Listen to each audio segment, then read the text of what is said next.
Should the Niners cut Deebo Samuel this offseason? The reason I ask is that cutting him would actually be more expensive than keeping him. His cap number would be like 30 plus million in dead cap to get Yeah. rid of him. So what do you think? Is he that much of a problem in this locker room on the field for him? If Kyle could ignore his relationship with Deebo Samuel, I would say no, keep him because it's going to cost you more to cut him. But I don't think Kyle can. And that's why I think you should cut Deebo, because Kyle is influenced by his relationship with Deebo to find a way to get him the ball. And that is not what's best for the team.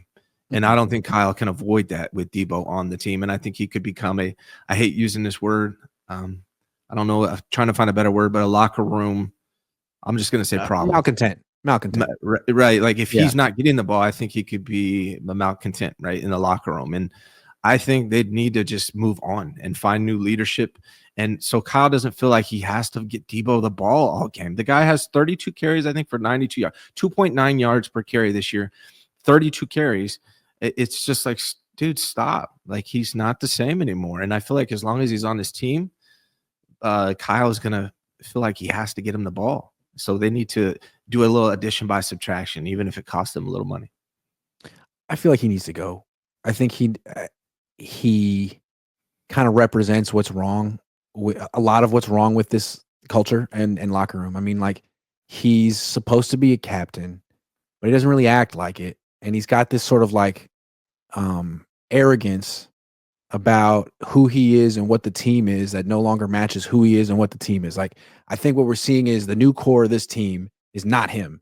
It's Purdy, it's Jennings, it's Diamador Lenore, and it's a kind of a serious, like, we have to regain what we've lost, as opposed to Deebo, who's like, dancing with the boombox, and it's like that stuff is all played out. You guys aren't the bullies anymore, and every play that goes in, every handoff, every target, it seems like it should have went to someone else at this point.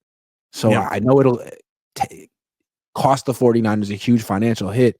I think they'll benefit from just not having him on the team anymore, not having him in the locker room, not having him as a captain. He's the anti-captain.